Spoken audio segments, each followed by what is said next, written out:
মিয়ানমারে টাইফুন ইয়াগির প্রভাবে বন্যা ও ভূমিধসে মৃতের সংখ্যা বেড়ে দাঁড়িয়েছে ২২৬ জনে। এছাড়া নিখোঁজ রয়েছে অনেকে। জান্তা সরকারের রাষ্ট্রীয় টেলিভিশনের বরাত দিয়ে এ তথ্য জানিয়েছে বার্তা সংস্থা এএফপি। প্রতিবেদনে বলা হয়েছে, বন্যায় প্রায় ২,৬০,০০০ হেক্টর অর্থাৎ ৬,৪০,০০০ একর জমির ধান এবং অন্যান্য ফসল নষ্ট হয়েছে।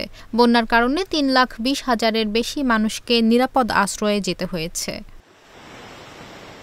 চলতি বছর এশিয়ার সবচেয়ে শক্তিশালী দুর্যোগ মনে করা হচ্ছে ইয়াগিকে। চলতি মাসের শুরুর দিকে ভিয়েতনাম, লাওস, চীন ও ফিলিপাইনে ধ্বংসযজ্ঞ চালায় এই সুপার টাইফুন। টাইফুনের আঘাতে ভিয়েতনামে মৃতের সংখ্যা দাঁড়িয়েছে ২৯২ জনে। এখনও নিখোঁজ অনেকে।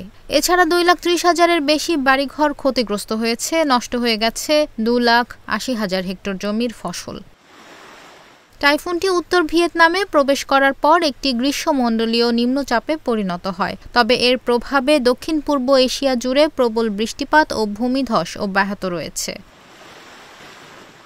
২০২১ সালে সামরিক বাহিনী ক্ষমতা দখলের পর থেকে মিয়ানমারে অভ্যন্তরীণ সংঘাত চলছে। চলমান সংঘাতে দেশটিতে ২৭ লাখের বেশি মানুষ বাস্তুচ্যুত হয়েছেন। এর মধ্যে প্রাকৃতিক দুর্যোগ ভোগান্তি আরও বাড়িয়েছে।